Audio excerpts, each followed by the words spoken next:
राज्यभरात ज्या ज्या ठिकाणी लिंगायत समाज जास्त प्रमाणात आहे अशा सर्व ठिकाणी जाऊन समाजाला एकत्रित करणे तसेच वेगवेगळ्या क्षेत्रात काम करणाऱ्या लिंगायत समाजातील नागरिकांचा सन्मान करण्याच्या हेतूने हिंदू वीरशैव लिंगायत सन्मान यात्रा काढण्यात येत आहे। या संदर्भात अधिक माहिती आज पत्रकार परिषदेत आयोजकांकडून देण्यात आली आहे। हिंदू वीरशैव लिंगायत मंचाच्या वतीने वीरशैव लिंगायत समाज सन्मान यात्रा भक्तिस्थळ ते शक्तिस्थळ हा प्रवास संपूर्ण महाराष्ट्राच्या 30 जिल्ह्यांमधून स्पर्श करून जात आहे।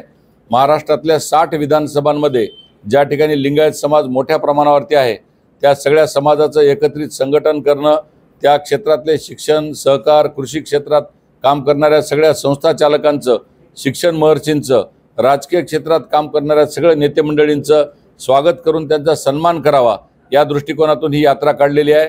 या यात्रेचा मुख्य उद्देश सरसकट लिंगायतांना ओबीसीचं आरक्षण मिळणे, बसवेश्वर आर्थिक विकास महामंडळाला 1000 कोटी रुपये मिळणे, निवासाच्या संदर्भात मुंबई, पुणे मेट्रो सिटीजमध्ये निवासी वसतिगृह निर्माण करणे, संपूर्ण महाराष्ट्रातल्या लिंगायत समाजाचं राजकीय नेतृत्व प्रगल्भ करून पुढे आणणे व माझ्यासारख्या एक सर्वसामान्य कार्यकर्त्याला राज्यसभा खासदार केल्यानंतर लिंगायत समाजाचा म्हणून मी त्याचं ऋण फेडण्यासाठी महाराष्ट्रातल्या सगळ्या लिंगायत समाजाला 18 पगड जातीतील पोट जातींना एकत्रित करण्याच्या दृष्टिकोनातून ही यात्रा काढलेली आहे।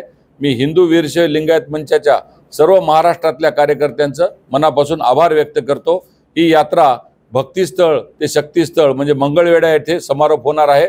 या राज्याची प्रमुख नेते मंडळी या कार्यक्रमाच्या समारोपाला उपस्थित राहणार आहेत। महाराष्ट्रातल्या सगळ्या लिंगायत समाजातल्या मंडळींना माझी विनंती आहे की त्यांनी मंगळवेढ्याच्या समारोपीय भाषण कार्यक्रमामध्ये येऊन आपण या यात्रेला आशीर्वाद द्यावा ही विनंती। धन्यवाद।